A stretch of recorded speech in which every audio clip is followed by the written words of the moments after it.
All right, there's jpeg2RAW, show number 99, Tim. 99. Next week is number 100.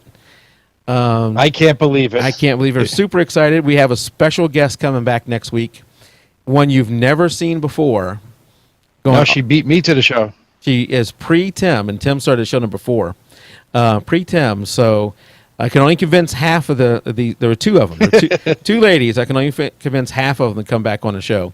So next week, we will have one of the 2 of them on the show for at least a little bit. They probably won't be the whole show. But next week is number 100.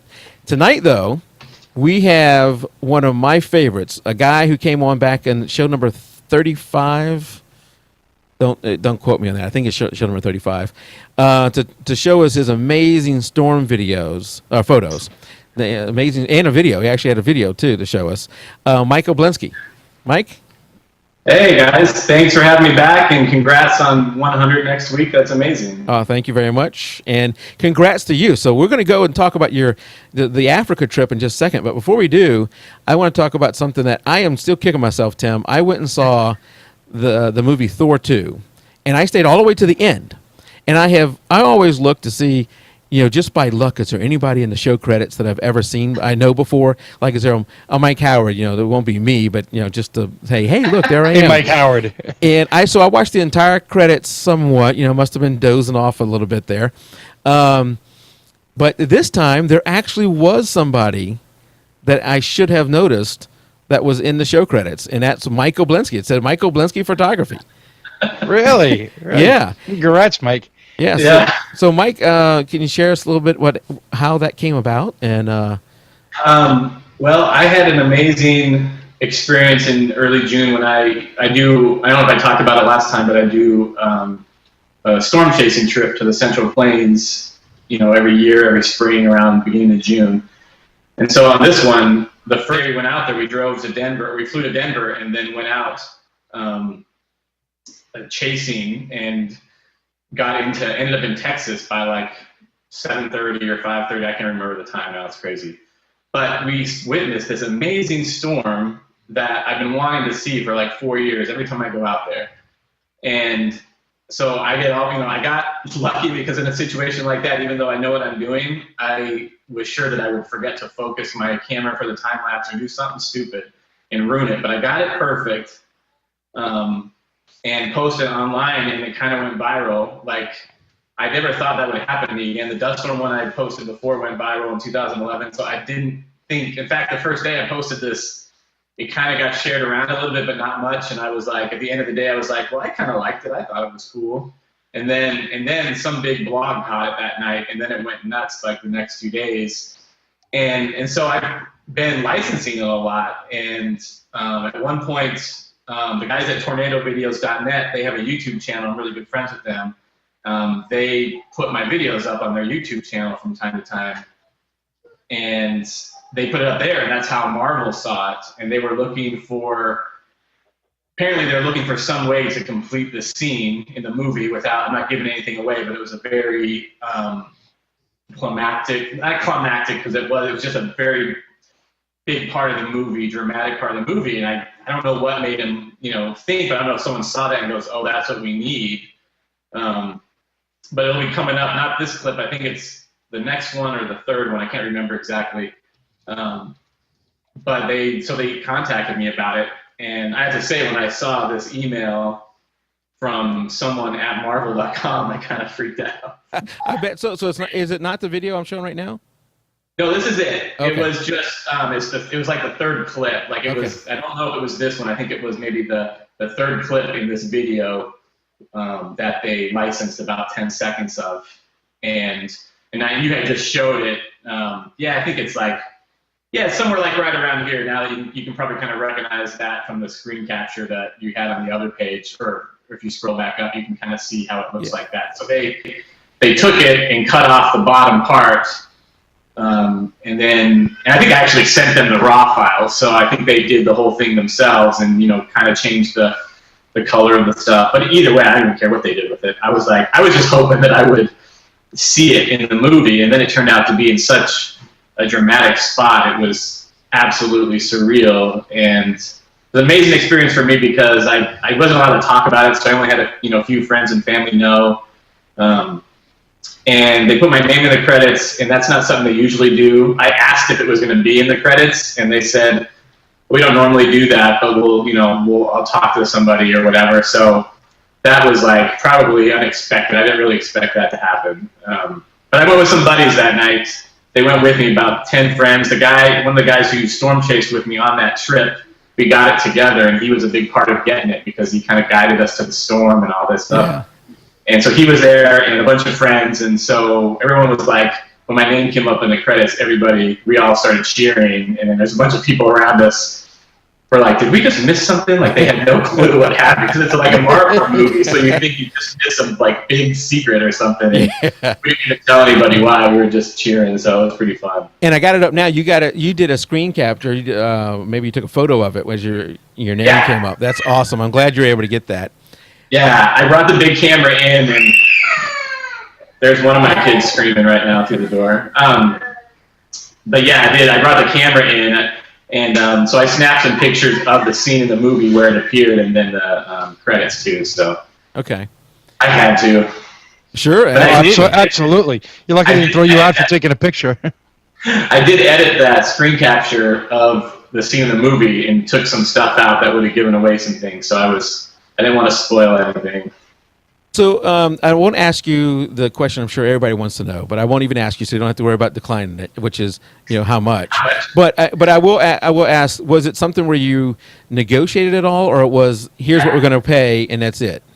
Well, I don't mind telling it because local news interviewed me the day I posted that I was in the movie, and I told them the amount, so I feel like people have seen it. Okay. But I got like $4,000 for it. Very good. I think it's actually kind of a lesson for people because everybody licenses things as photographers, and I do a lot of it with the time lapses now. I've kind of been really busy with it the last couple of years, and a lot of people would probably say you need to put your foot down and say you can't. It's a major motion picture. You have to say $20,000, and that's it.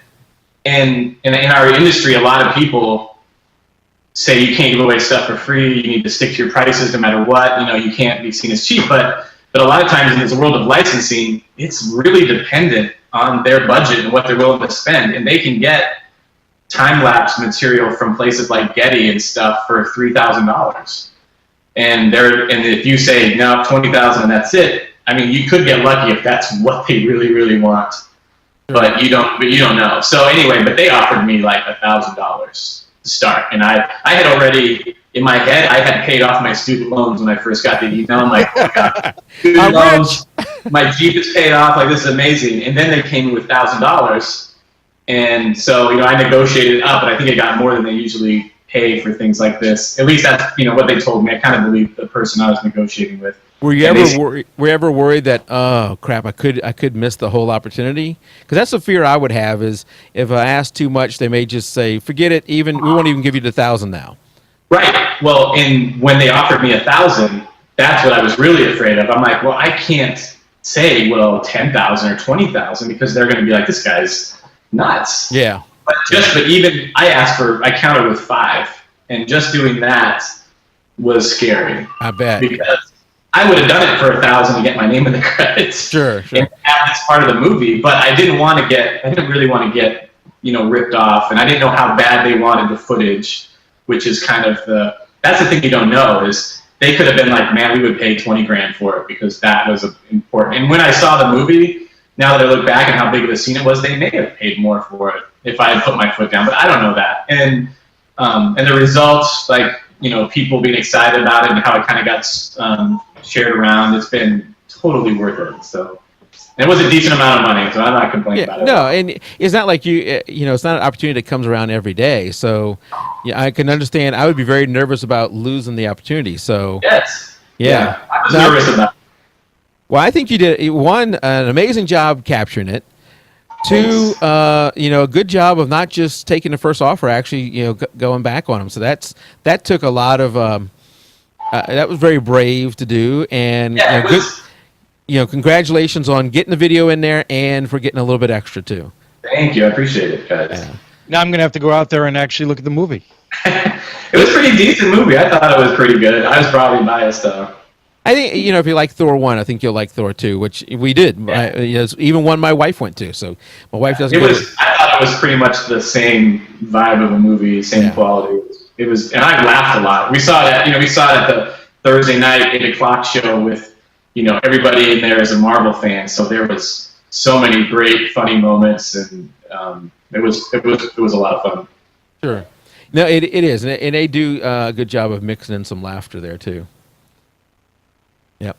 All right, so congratulations on that. But the real reason we brought you here tonight was to talk about your Africa trip. I know a lot of photographers would love to go to Africa because it's, at least in our mind, it is just an amazing place to go shoot.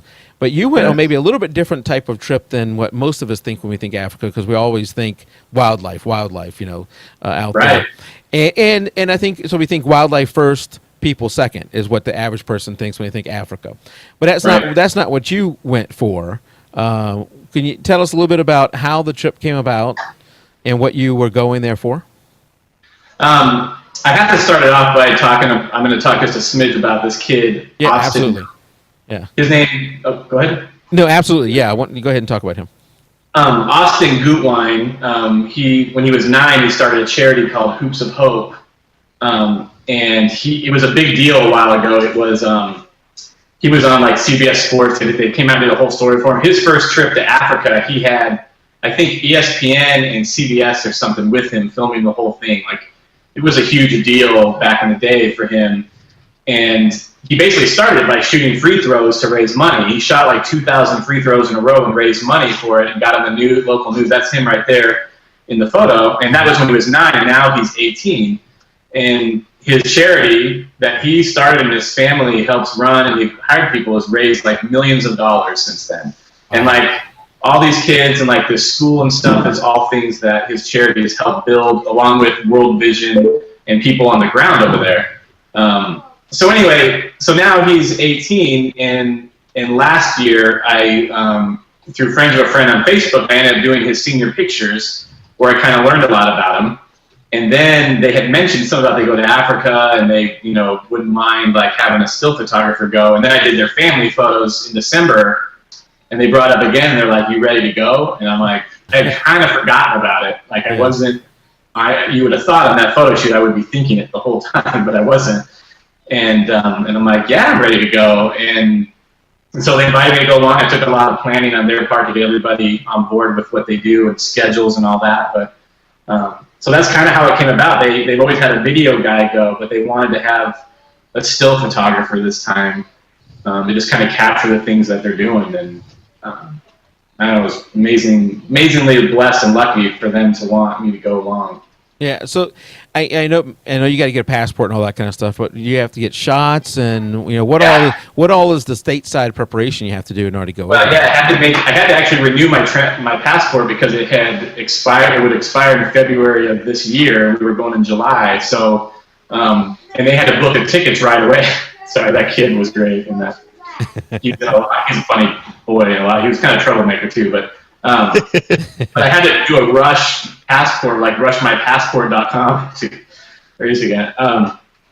And they get it back real fast. So I had to do that, and that cost some money. And then doing all the shots, like malaria pills and yellow fever shots and TB and hepatitis. And but it's not so bad, but you have to go like a couple times to get the shots, and then you got to take the pills when you're out there like every day for malaria. Although the places we were going, they hadn't really seen malaria in a long time, and people there weren't a ton of mosquitoes, so it wasn't like a big worry. Okay. But you never know. Yeah.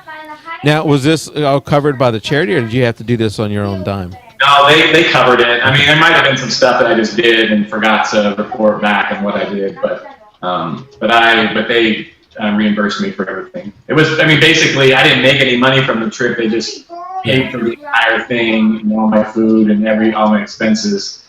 So it was pretty amazing. Well, what an experience! The experience was. There's malaria pill right there. Yeah, I intentionally chose that one. These are photos I chose, and as we're looking at them, if you're watching on the YouTube, or actually if you're watching live, you can change the quality setting down below to go to the highest quality setting, which is 720p. But even at that setting, you won't get the full quality of Mike's images.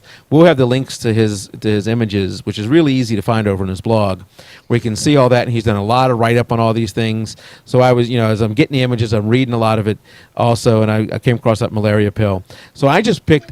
I think I picked like 60 or 70 of them, and that's just a little bit of the ones you had. You had so many that I think I had like 5 blog posts full of photos. So there's probably like over 100 on each or something. So it was there's a lot of pictures, and some I didn't show. So it's good to go out there and check Mike's blog post in all the blog posts there, and not just look at the photos, but read some of it so you get a little bit of the background on what's going on. Yeah, especially like a scene like this. This was such a big deal for this family and the story and everything. It's pretty amazing to. So I love that photo because on the other side you have no idea, but it's a Coca-Cola can, and we don't. Why don't we have stuff like that in America where we have a Coke can that says "Tell someone you're awesome"? Like, why do they have that? That was pretty cool. I don't understand. It was awesome. So somebody, Eric, do you know a guy? Somebody named Eric? Maybe I'm saying the name wrong. Yeah, he follows me on. I do recognize someone. Chat. Team Help, what's up? I stream live my storm chases now in the summers. I have a handy cam and a laptop, so I stream all my chases live. And the guys at tornadovideos.net they put me on their streaming service, so I'm on their map so people can click and follow me. So they have like built-in audience already because Reed Timmer's part of it. He's like Rockstar Storm Chaser. So this summer I started doing it, and all these people started kind of following, and we had a really good interaction, and I would chat with them. We'd stop and talk, and so anyway, that's one of them, one of my fans. So that was really cool. I think the last time you were on the Storm Chaser, whatever, I can't remember the name of it now, but the show was just canceled. Yeah, and we were talking about that because I love that show, and I love Reed and his vehicle, and the other guys too. I think Reed was my favorite of the two main groups they had there. But that's hopefully one day they'll bring it back, but I don't know. Yeah, they still do it. They have their own. They're doing it themselves. I did the Kickstarter, and they do their own episodes now. But yeah, it'd be nice if it was on like Discovery or something. Well, so that was the prep you had to do for like medicine and all that kind of stuff. But what about the gear prep? Did you have to do anything? Maybe you limited the amount of gear you had to bring, or batteries, or how did you? I didn't do. For me, I'm a pretty simplistic photographer in general. Like when I go to shoot a wedding, I have a bag for like luggage where I throw like flashes and a couple of things in, and then I have a little shoulder bag with most of my camera gear, and that's it. And maybe a light stand I'll bring, unless my second shooter where I'm going has a light stand, they can bring it for me. But I don't bring like they were talking about, these guys had told me like they had a photographer, videographer go, and he had like 2 giant crates of stuff. And that's just not how I shoot, I would much rather just be simple and capture moments than worry so much about gear. And I just went with the stuff I usually shoot with. We did buy a wireless mic set, so that, because I did some video on this trip too. I'm not a videographer, but they just wanted shots of like Austin talking to the kids and whatever else I could just get while I was out there. And I had planned in my head to do all kinds of little video clips and put it together in a movie and talk about the trip like that. And I'm just not a video guy. I don't ever think video. I think picture first. And so it ended up not doing enough. But so I did buy like a mic and all that kind of stuff to be able to record video. But otherwise, I just went with, I brought, I don't know if I bought 3 cameras. I think I probably bought 2. So I'd have the backup in case one failed. And then I think I brought my 35, my 50, and my 7200. And I don't even think I brought, I might have brought the 17 to 40 for the shots at the falls. And I only brought the 7200 because I knew we were going to go on a little game drive / safari. And so that's the only reason I brought it, because I don't think I would have used it. So, with the kids and stuff, I wanted to get up close with them and not be shooting from so far away. Okay. And, since the trip wasn't wildlife focused, you didn't have to worry about bringing like a 500 or a 400 2.8 or anything like that. No. Yeah, I could have. I knew we were going to go on a game drive, but I didn't want that whole thing to be the focus of what I was doing. I will say, I forgot that I obviously had to buy like those plug conversions so I could charge batteries in the rooms and all that kind of thing. Did you always have access to power? So every night you had access to power to recharge? No, not one of the nights I didn't. I can't remember. Maybe a couple nights I didn't. But I brought like 3 or 4 batteries that I made sure were charged every chance I could get. And then if I went through a couple, I still had a couple left for the day. Okay. I would have to take a lot of photos to go through 4 batteries in a day. Yeah. But there was one. I think there was one night, 1 or 2 nights where they had a generator during the day and shut it down at night, and there was no power. So I had no, one of the one night kind of way out in the middle of nowhere, we had nothing. You had to stand on the top of a pile of wood to get a little bit of a signal on your phone, and that was like about it. So as far as cards go, did you bring like a laptop so you can download the images at night or something like that when you did have power? Yeah, I did bring. Yeah, I guess that was the other part of the gear I brought. I brought a little MacBook so I could download the images every night, and I would edit them and then kind of show people what we had got, and that was good for them to kind of see what we were already getting. And I think we ran a slideshow on one of the like 5th or 6th night. We put it up and ran a slideshow for everybody, and they were all just kind of like blown away. And, yeah. But definitely the laptop was important. I wanted to make sure I downloaded it to the computer. And then I don't remember if I did this or not. I can't remember, but I might have not used the cards I shot on. Like I brought a lot of cards so that I wouldn't have to erase anything. I just kind of kept cycling through them. And so I wouldn't I'd have like 2 backups just in case. Could also brought another hard drive. And I think I actually probably packed another portable hard drive just in case I needed to write to it as well. How many pictures did you think you took? I have no idea. I can tell you though. I can. Was this like a 10-day trip or something like that, if I remember right? Yeah, it was 10 days. I looked like it took about 2,200 photos, which doesn't seem like a lot because I shoot that much on a wedding day. Mm-hmm. But it was a lot to go through, and I don't know. It seemed like I would have taken more than that, but I think I just took what I saw and didn't just like shoot. And part of the thing with the kids is that if you were shooting them too much, you would end up with a mass of kids around you. Yeah. And because every time someone had a camera, they wanted to rush and be a part of the picture.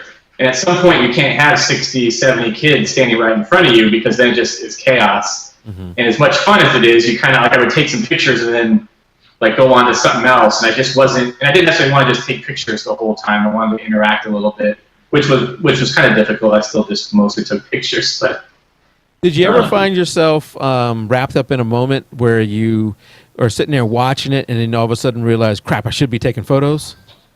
I'm sure I did. There was it was actually the one of the last blog posts I did. We went to a family that had their kid, like a 2-year-old, died from diarrhea like 2 years before, just because he couldn't get to a doctor because he just didn't have a car, didn't have anywhere to go. He died in like 2 days, and it's a really sad story because their water supply they have there, the animals go to the bathroom in it. That's all they have to drink, and so when they get sick, they just don't even have clean water where this part we went to, and so I don't know if I forgot to take pictures, but Austin is a Christian guy, and so he wanted to. These people told us a story, and he went to pray for them, just kind of out of nowhere. His parents were blown away. I think they're always blown away by this kid. I think he's destined to do something amazing. Like I think we'll all hear of him someday.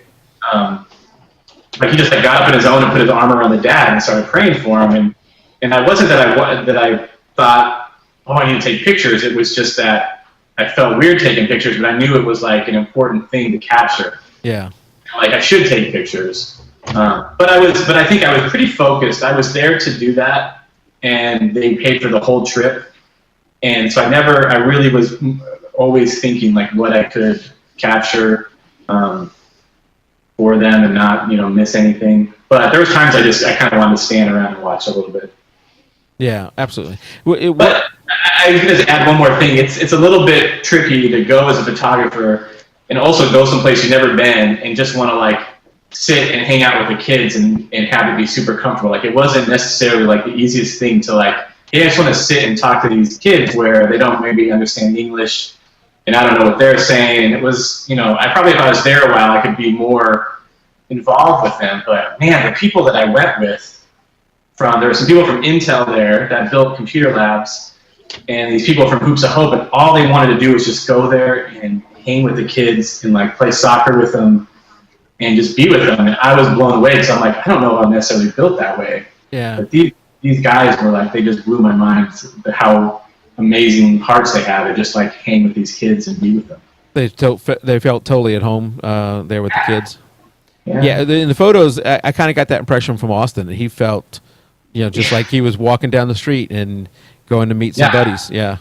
I think on my Vimeo page, vimeo.com/Mike Olbinski, a little ways down, there's a video of him walking in a room with a bunch of like 7-year-olds. Like this was the room where these kids were, I think. And I have the video of him walking in and he starts like, he drops to the ground and then he stands up and all the kids are going up and down. They're all screaming with laughter. And it was like, that's the first time I really saw him interact, and I was just blown away. Like this kid just walks into a room and is like right at home and just loves these kids. And so what I watched that video. What I got from that video was, here is a kid that is feels so comfortable with himself and so comfortable with these people. He goes into this room and he reads them better than I ever would, and he knows that the trick there that he was doing, and what for people you can't see right here, but I'll put the link in there. What he would do is he would stand up with his hands up, and then he would go down real low, and then he'd jump up, but he would do it at different rates. So he'd stay down for a while, and then jump up,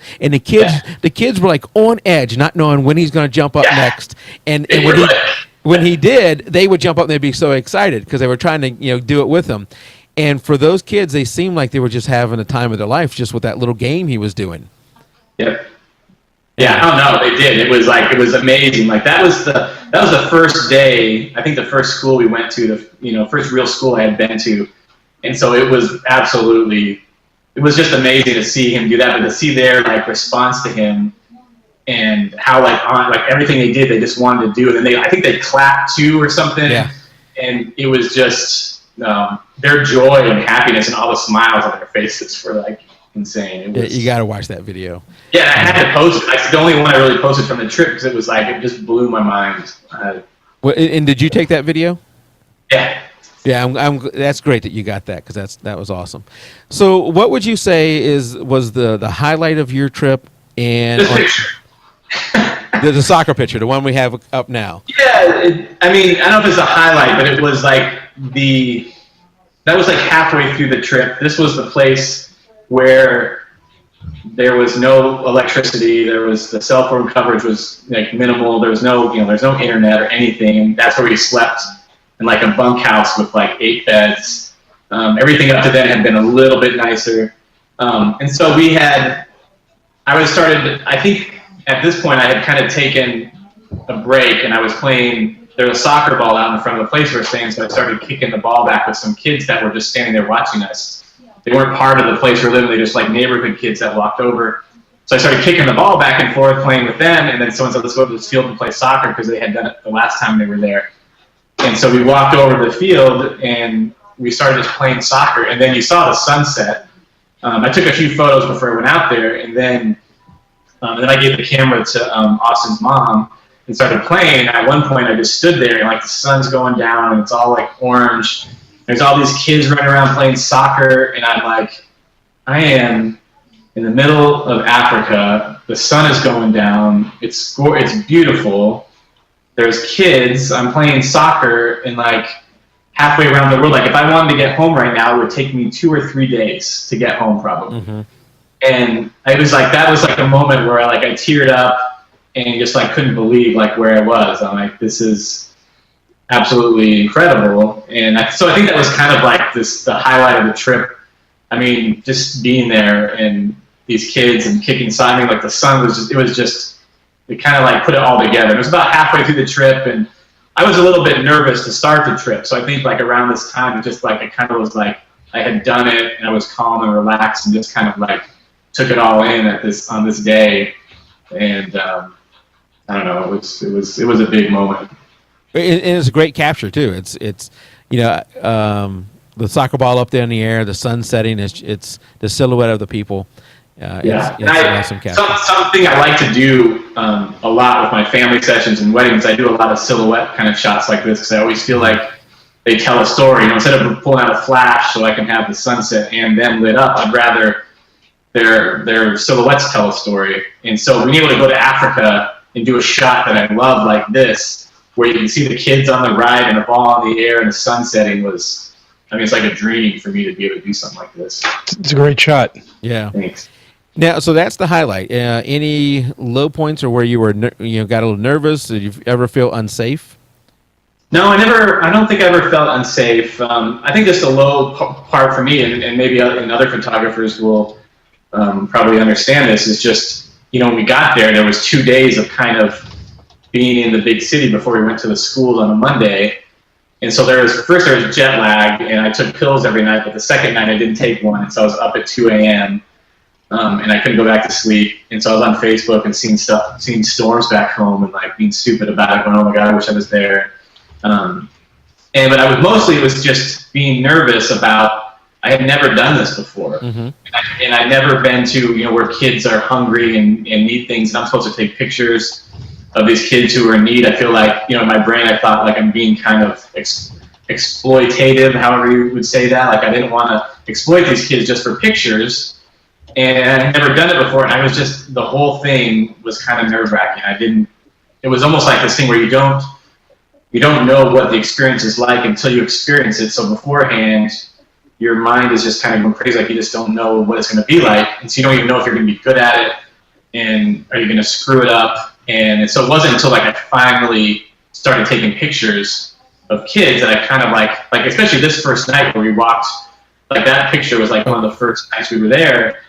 And it kind of calmed me down a little bit and realized, okay, I can do this, Yeah. And so that was kind of, I think it was like a low point on the second night there, jet lag. I was like talking to my wife on the phone, like, I just don't know if I can do this, and I miss you guys. And I did. I missed the low point was probably missing my kids. And I think I went for 5 days with only texting my wife.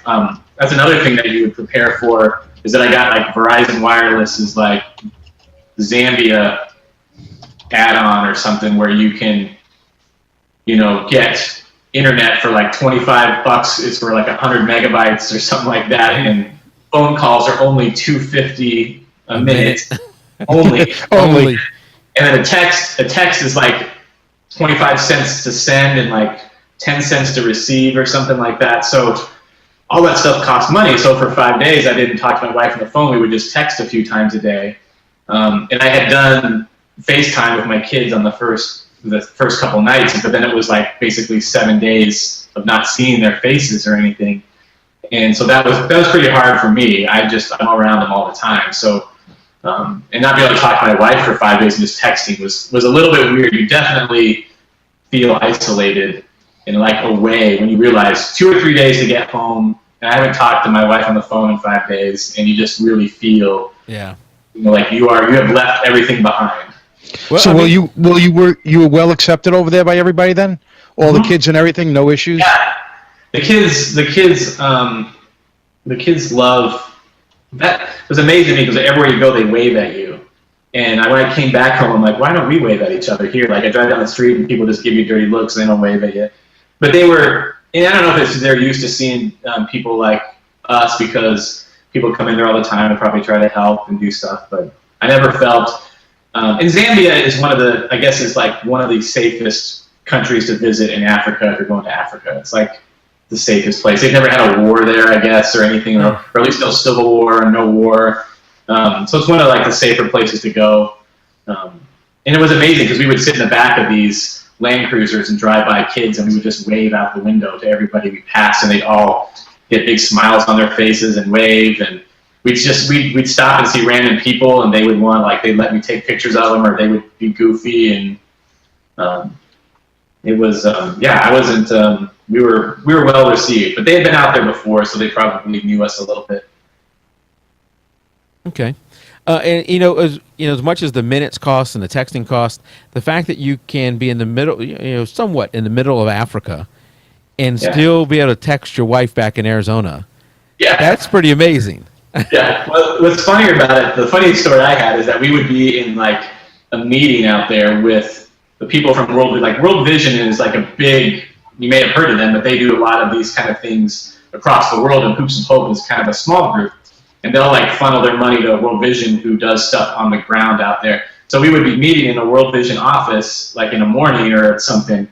And like in the middle of this meeting, in the middle of Africa, nowhere, someone's cell phone would go off, and it would be like, not one of ours, it'd be somebody from Zambia. And I'm like, even over here in the middle of nowhere, someone's cell phone interrupts the meeting. Well, I think if I remember right, I think in the whole continent of Africa, that cell phones are much more prevalent than landline phones. Oh yeah, yeah. I would think they have to be, because a lot of people live in the middle of nowhere, and there's no way to get there. No one's going to build like phone lines all the way out there, so they just build towers everywhere. Mm-hmm. And Right. Yeah. Yeah, it makes sense. Yeah. All right. And I asked if they had any questions, like his favorite chase. Okay, so chat is asking a question, but it's a little bit off the main topic here. But I'll go ahead and ask it. So switching from the Africa thing, the question was, what was Mike's favorite moment from storm chasing this year? And then we'll get back to Africa. Well, I think that June 3rd Booker Supercell was by far the greatest chase. They probably know that already. Is that a baited question? I don't know. That was that was a big deal for me, because I've been wanting to see a supercell like that, like I said, for a really long time. And the day had been really quite, we landed at 10 in the morning and didn't see that thing until like 7:30, 8:30 or something like that. And we, started in Denver, Colorado, and by the end of the day, it ended up in Texas Panhandle by 10 miles. And we had made mistakes. I had made mistakes, like, hey, let's go north when we should have gone south. And then we're in a hailstorm forever. And then we almost ran out of gas, because I didn't want to stop for gas because I'm too impatient. And then we almost ran out of gas in like, torrential rain with a storm bearing down on us. And so that was kind of like a little nerve wracking. And then we finally make the right decisions, and we go south, and we come out of the rain, and then off to our west is this supercell just floating over Texas, spinning, and I'm like, oh my God, we did it. And like, and I was like so focused on finding a spot. Andy was looking at it, looking at the radar and stuff, and I was trying not to look, even though I wanted to. So I'm like, I want to wait until I can enjoy it. And we got to a spot, and I remember just like, I got out of the car, I set up my gear. It took me about 30 seconds. I want to make sure the time lapse was right. I set it up. I got my camera, did a couple stills real quick to get that out of the way. I took a picture with my phone and like tweeted it out on Instagram saying like, we did it. And then I looked at Andy and I gave him like a big hug, and we were screaming, and I started like tearing up. So I'm like, this is like what I've always wanted to see, and we're standing here. And it was, the video and stuff is awesome. Like, people see the video and they, have their mind blown. But if you think about how great it is on video, then you can imagine how much better everything is in person. Oh yeah. Like going to the Grand Canyon, you see photos of it and they look amazing, but when you're there in person, it's totally different. Yeah, your mind can't even comprehend how big it is. And so, seeing the supercell in person with a backlit sky, it was kind of orange looking. It was just being in another place or something. It was crazy. And I'm trying to pull it up here now, but I'm having a little bit of trouble with this connection. Anyway, so you have some of those on sale now, and I think you have a holiday special or something going on, right? I don't do holiday specials. Yeah, well, I meant like a limited print-ish thing. Oh yeah, I have a limited edition of the dust storm photos. I took a couple of. I wasn't ready to do the ones from this summer. I probably should have done that. But I'm afraid to do limited editions on things right away. The whole limited edition thing, I'm kind of just started this summer or late summer, and I'm kind of waiting to see how it goes. I'm not Peter Lick or anything, so like doing limited edition stuff is like, it's more of like a leap that this is what I want to do someday, so I'm just gonna start it, and I don't want to like put one of these awesome supercell photos of limited edition right at the very beginning, and then it doesn't really do anything. And but I do have like a couple of dust storm ones from July 5th, 2011, the big one over Phoenix, that I took a different frame from that time lapse and reprocessed them in a different way, and I got a black and white and a color one, and I think they just look fantastic. And I'm doing like it on this photo rag paper and matted and all this stuff. It's pretty sweet. Yeah. Yeah. And what is the one behind you? Oh, that's I have a couple lighting ones.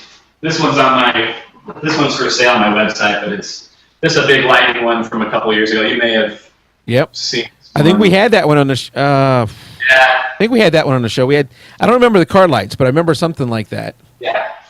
This is an amazing wedding photo I took this summer. Was insane in Georgetown, Texas. But wow, one of my favorite wedding photos ever.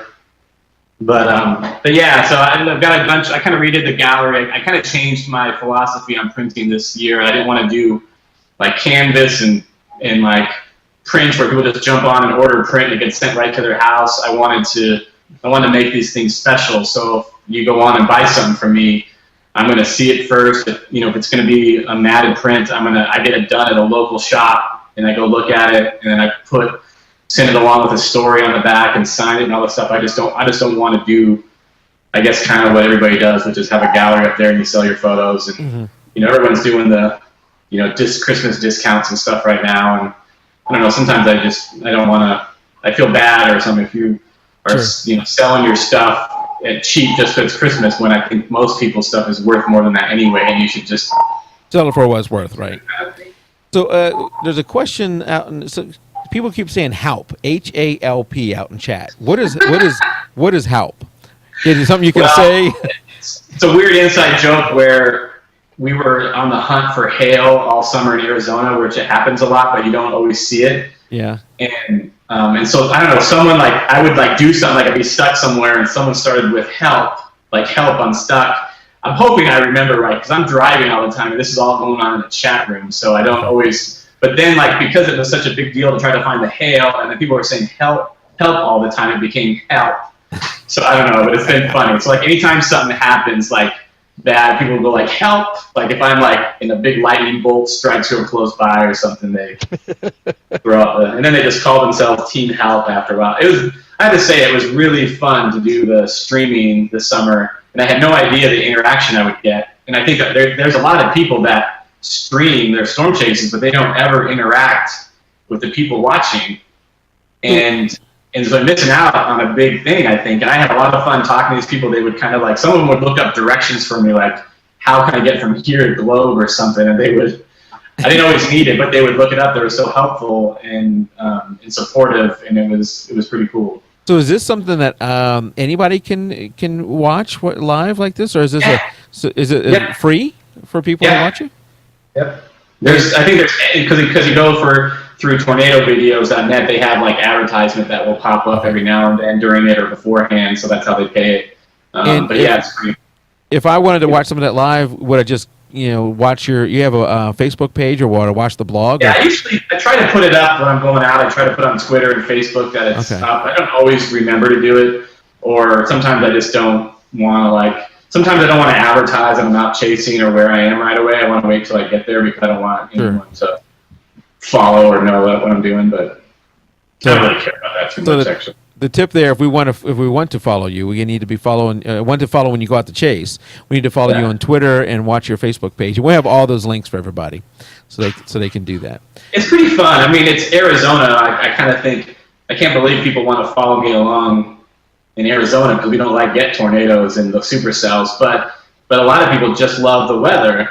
And they love to see, we get a lot of good lightning storms out here. So I had a couple of nights where the lightning was just striking in front of the camera for over an hour and everybody just loved it. They could just see strike after strike. And I did see and actually saw some pretty cool, a couple of really amazing storms this summer. And for Arizona, they almost look like Midwest storms. And so I got in a couple of those and everybody really liked that. So. Yeah. Okay. So back to Africa. Let's go back to Africa. Is it now that you've done it once, and I imagine that Austin goes there quite often, right? Well, he has, but he's in college now, and so he may be slowing down a little bit. But I think when he went, it kind of rejuvenated him a little bit. He hadn't been in a couple of years, and I think he may end up going back at some point. Would you go back again? I probably would. It's a long time to be away, though. That's the only thing. And the same time that I went to Africa, I had just booked a wedding next year in Sydney, Australia. And on my way back from Africa, I was like, oh my God, why did I want to do that? Like, It's another long trip. Wait, it's a long flight and a long time to be away from, kids and stuff. But, once I've been back for a while, it doesn't seem like such a big deal now. But how far apart is the Africa trip and Australia trip? well, Australia is next year. Oh, okay. But in the Australian one, the reality is a lot shorter. It's like, I think 16 total hours, where Africa is like 27 hours or something crazy. I don't know. So, thinking back maybe just a few years ago, however far you need to go back, would you have thought, I would have been in Africa shooting a charity event and in Australia shooting a wedding? No. I mean, that is amazing. No, I always hoped, like, yeah, I would, when I got into weddings, I wanted to, destination weddings would be cool. But, you always hear about it. I don't really think it's going to happen that you would get to go somewhere like that. And then the Africa thing, that was just something that, it's kind of like the Thor thing. It's like, it's not even anything I would ever have dreamt about, because I didn't really know that it was even a possibility. Like, I didn't know that people that make movies need, photographers' time-lapse stuff to put in I thought they would CGI everything. So that wasn't even something that I would even think about dreaming about, like, oh, I wish I could get a clip inside of a movie or something. You never even think about it. And like going to Africa was never even something that really crossed my radar until someone brought it up. And I'm like, but no, I never would have thought that. Here's my thought on that, is that it's not luck that came across that way. It's all the work you've done up until that point that has made your work visible to all these people. You shooting him as a senior shoot, doing a family shoot. It's those things that gave you the opportunity to do that. So it's all those things adding up over time. It's no one event, and it's a lesson for a lot of photographers out there. You can't expect everything you do to pay off. It's that accumulation of good work and good reputation that pays off over time. No, right. And I think that's the biggest problem with all of us, is that, and me included, is that you want to be so successful from like the first month you start editing photos or something, that, like, I just want to be able, like, I need to do all this now. I need to know my pricing for printing. I need to know my pricing for all this stuff, and I want to make money. And then all of it takes time. I mean, I still try to go back to a wedding photographer that told me it took him 5 years to go full time doing weddings. But when you're doing weddings and you like shoot like 12 in 1 year, it's one of your first years, you're like, I want to go full time now. Yeah. Like, I should be able to. And you don't have that patience to go, I need to wait 5 years and things, just be patient, and this stuff will end up paying off, especially if you're doing a good job and marketing yourself well, and, getting referrals and building, like you said, making a good name for yourself, and not necessarily going out and, turning people off kind of thing. You still got to do a good job, but mostly we just need to be patient, and hopefully those kind of opportunities will happen. Yeah, now you want to see slow growth. That's us, Tim, jpeg2RAW. although it's been 2.5 years in. It's been a good steady growth, and we can talk about that. We can talk a little bit about that in the post show. So Mike, let's say you were to go back. Anything you would do different if you went back the next time? Any tips for anybody that may be going that you wish you would have done, or some things you were really glad you did do? I think I was glad that I wasn't worried about like doing a safari. I mean, I went there for one thing, is to take pictures of kids, and I was glad I didn't like make a big deal out of the fact that I also want to take pictures of like the falls and the animals, where I also would have had to bring along like a tripod and my 10-stop filter so I could do long exposure at Victoria Falls and all this stuff. Like, I went there for a reason, and I didn't go there for like 10 reasons. Like, I kind of wanted to focus on doing a good job at the one thing I was there for. And that was nice for me, because I felt like I wasn't distracted and I wasn't thinking about other things. And when we got to the game drive and the waterfall, I just enjoyed it more. I took pictures of it all, but I just tried to, enjoy it a little more. And that's kind of I can't think of anything other than make sure that you have plenty of batteries and you have the right way to charge your equipment with plugs in the walls. And And if you're shooting kids in Africa, that, you know, it's a little crazy with how they all want to get in front of the camera. That takes a little bit of getting used to, and you got to kind of like expect that you got to be prepared for the fact that they're all going to like, I mean, or at least where I was anyway, they all like hoard you after a while. You got to kind of like balance it out and look for, what I did was I would go like, all right, we're done. And they'd run off, and I would look for a kid off by himself really quick and do a couple shots of him and then move on really quick to something else, so I didn't create another mass of people around him. And then I was patient, waited until like a lot of kids had left school at the end of the day, and there were a few stragglers, and I grabbed like 3 or 4 of them and did, you know, just a couple of individual shots where there weren't a bunch of people around. And those were some of my favorite pictures. Okay.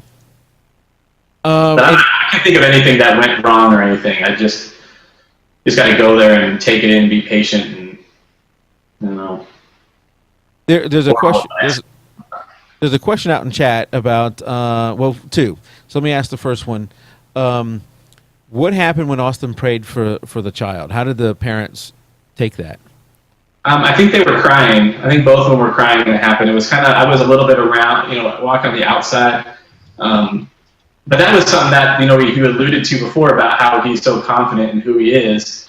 I would never be able to like randomly go, hey, can I pray for you? Because I think I would think I might do something wrong or offend him or not know the culture. And he probably knows the culture enough that he can do that. But I know that that's a painful thing for them, because the way they told the story, they still had a lot of pain, even 2 years later. I mean, they lost a child, and whether they live in those conditions and we live here, they still lost a child like anybody does. And so it's still painful for them.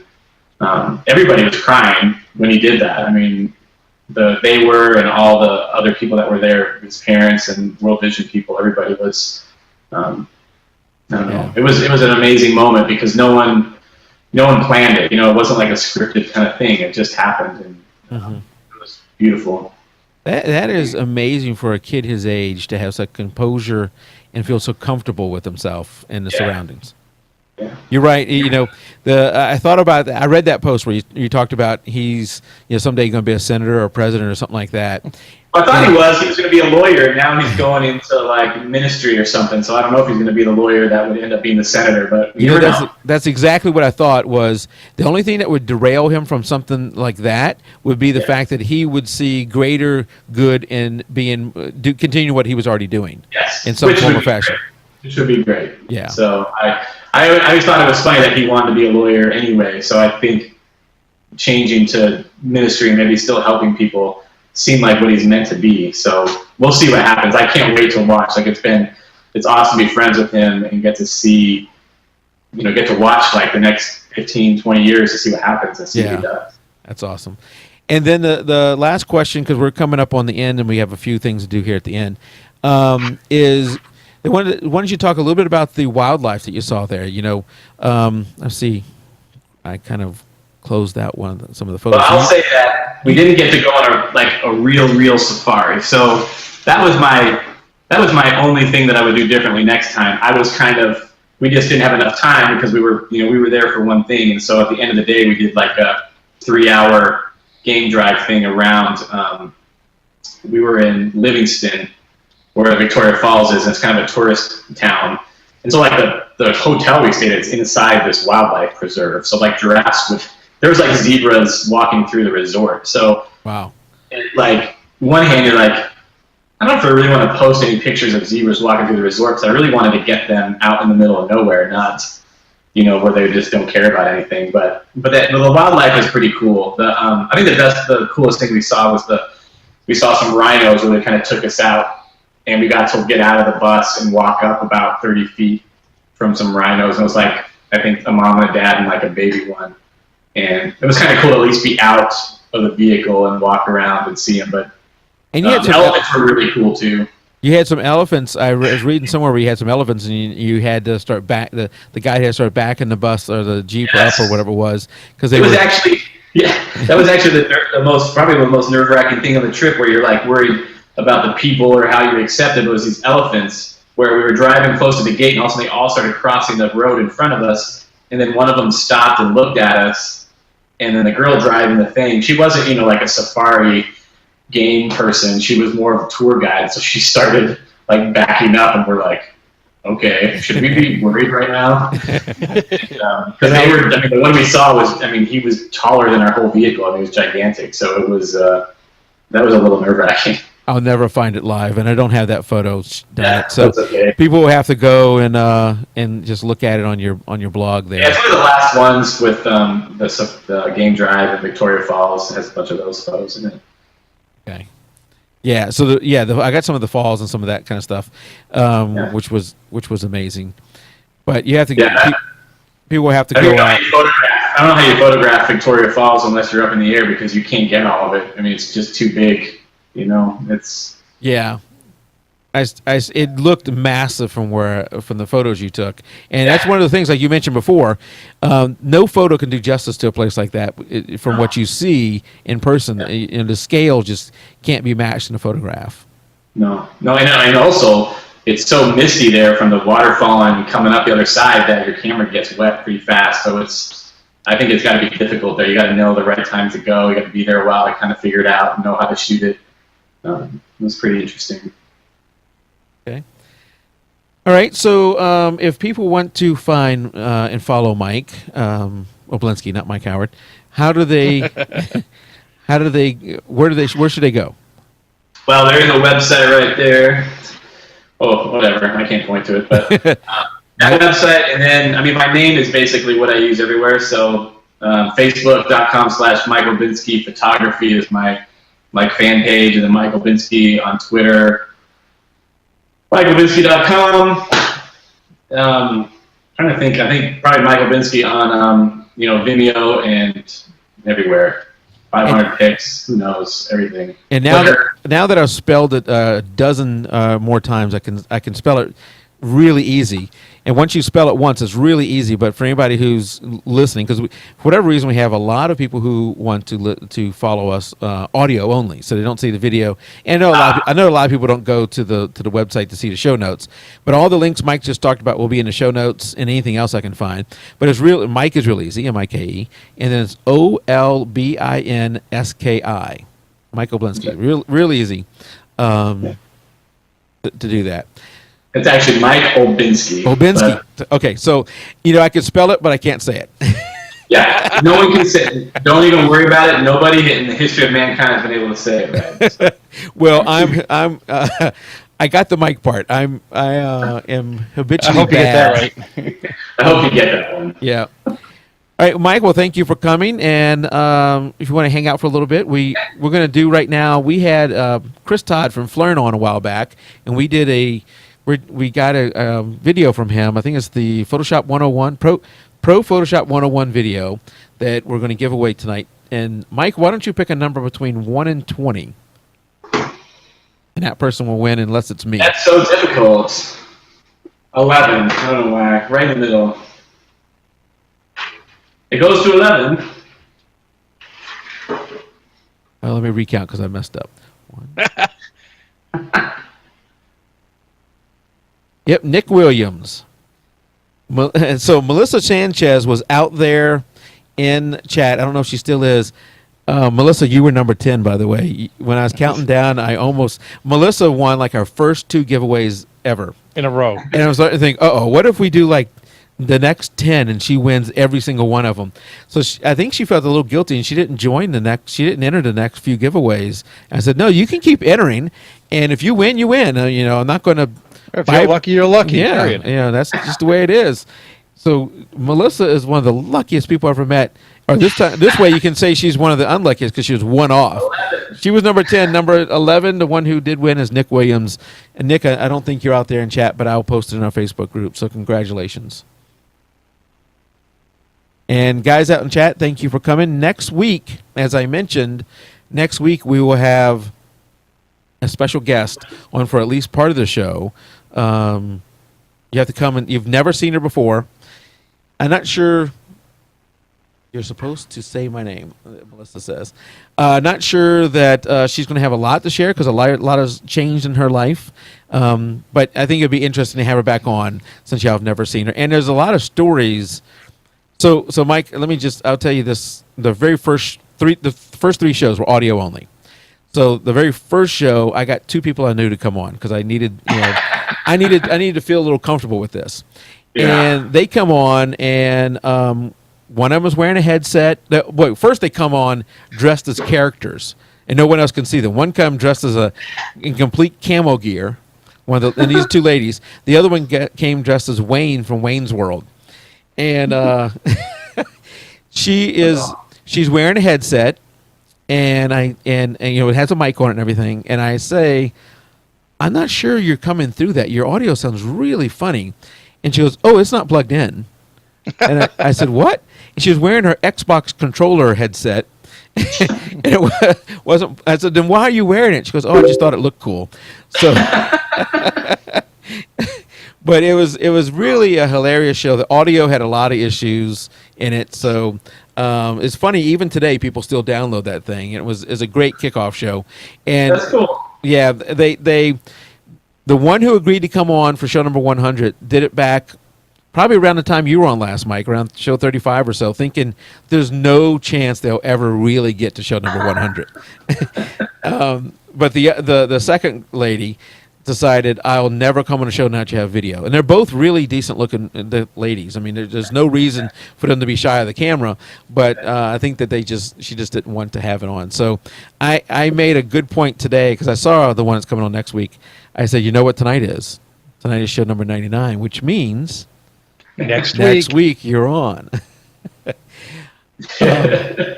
So with that, do we have anything else, Tim, for nothing else, but I think we need to cover tonight. We'll talk about a few things in the post show. Do we need votes for November's photo challenge? We do. You have the November photo challenge, which was vintage. You have up until let's talk about that. You have up until this Friday to finish your voting, and then next week we'll announce the winner. And then the December contest or challenge is your best photo of 2013. No topic, no theme or anything, just your best photo of 2013. Enter that in, and we're going to have a cash prize or Amazon gift card prize for the first place, the second place, and the third place person, plus maybe some other stuff. But normally we only do the first place person. This is going to be for all three places. We're going to have something. So make sure you get it out there. And we already have the album and everything created. But you have to be a member of the Facebook group to both vote and to enter the challenge. All right. So with that, that's the end of the show. And until next week, keep it raw. Good night, everybody. Good night, all. Right. All right, that's the official end of the show. Thanks, Mike, Max. yeah, thanks, Mike, for coming out. I loved hearing about your Africa trip, and we could always talk more about your storm chasing, because thanks for Team Help showing up and asking questions. No storms to chase over in Africa, though? Oh, I got to imagine some storms. I was thinking about that. That's probably, you know what, if there had been storms, I probably would have brought my tripod and it would have been distracting. But July is there's the average rainfall in July is 0 or something. There's nothing. So I'm like, wow. And there was barely a cloud in the sky until one of the last days where there was a lot of puffy clouds. And how hot was it over there? It was winter when I went in the summer here. It's winter there because it's in the southern hemisphere. So that's right. It was 60s. Oh wow, that's not bad. That's awesome. It was beautiful. And I have the map pulled up now. If anybody's wondering where Zambia is, it's sort of like I was saying, a little close to the middle. Yeah. Of the country. It's north of South Africa. And we flew to Atlanta and then flew to Johannesburg in South Africa and then flew to Lusaka in Zambia. So it was those were some long days getting there and coming back. I bet you. I thought it was interesting. One of the pictures that you had up before showed the stores and everything was written in English on it. Yeah, where was that?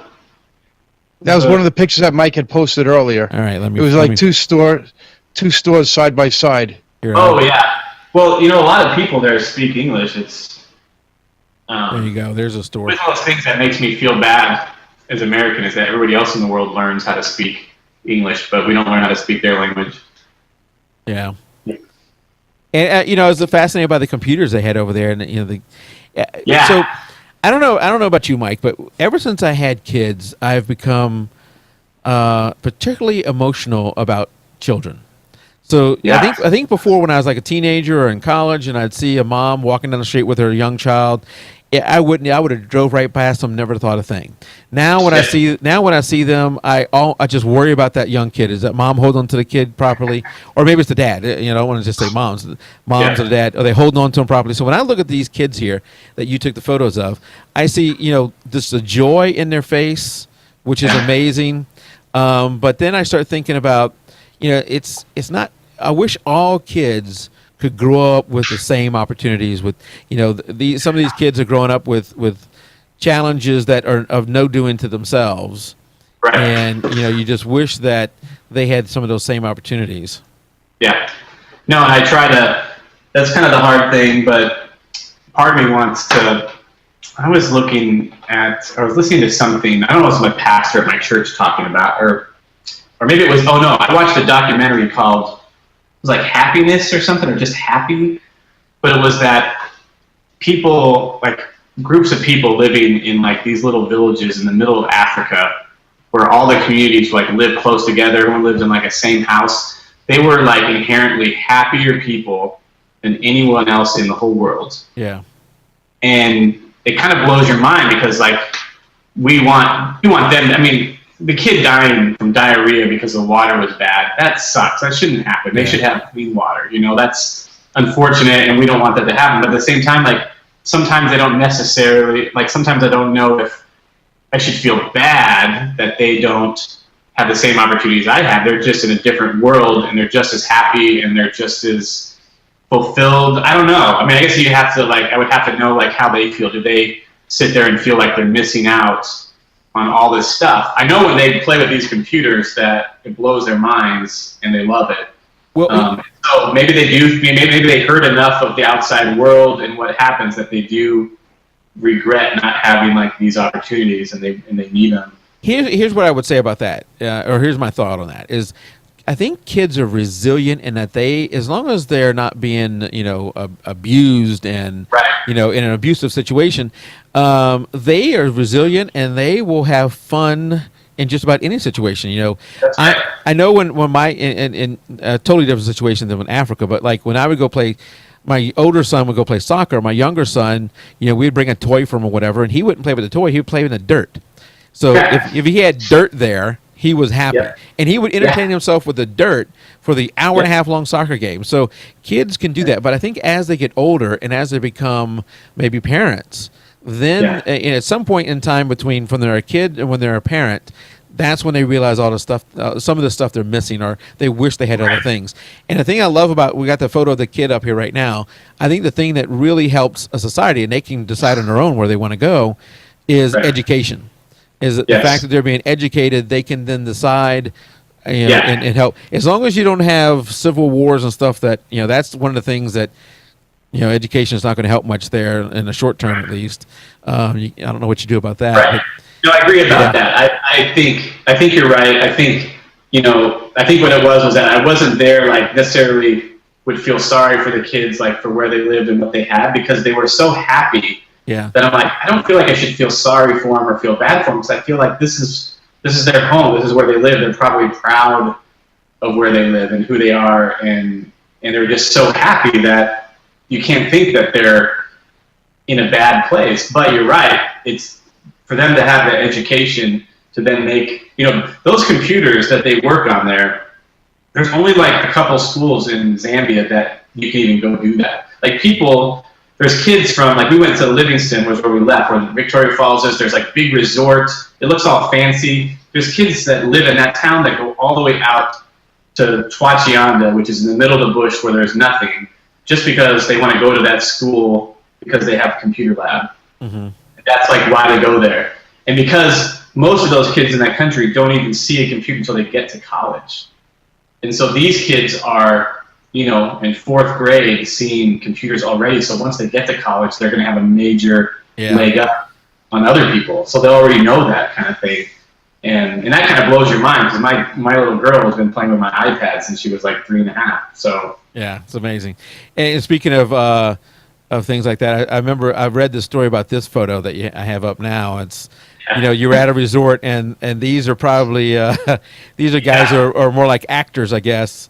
Yeah. dressed like. And it probably wasn't a big deal. I didn't, and that's Austin's mom, so I wasn't like saying anything bad about it. I think it just struck me because where we had been for 7 days, and then we come back, and these guys are just here to say hi to tourists, and they're wearing stuff that nobody out there wears. I know that it's probably, something they used to wear hundreds of years ago, but it just seemed kind of like fake. Like the tourist comes in, and they see the tribesmen dancing, and they get the whole Zambia experience with the natives. But when you actually go out there, it's not like that. And so I don't know, it's just kind of one of those. It was just kind of like a weird thing for me when I saw it. We actually have a couple some good stuff here in the post show. I may have to make this like a little extra section. Yeah, that's so interesting. Yeah. Well, so Mike, thank you for coming and coming on, and we kept you a little bit past, but I know you have a lot going on there, so I appreciate you spending the time with us tonight. And congratulations again on the Thor video. That is just awesome. Thank you. And, Thank you. I appreciate that. Yeah, so for anybody who goes out to Mike's blog, it's really easy. Just go to the category section, go to the personal section, and boom, there you got the Thor thing. You got all the Africa trip. It's really easy. I'll have a direct link out there for that too, but it's really easy to find all that and see the video and some of the Africa photos. I'm glad I categorized it well. Yeah, you did. It was made it super easy. Made it super easy for me. Guys out in chat, I'm going to end the stream here. So thank you for coming. Mike, hold on one second. And we'll see y'all next week. Good night, everybody. Good night, guys.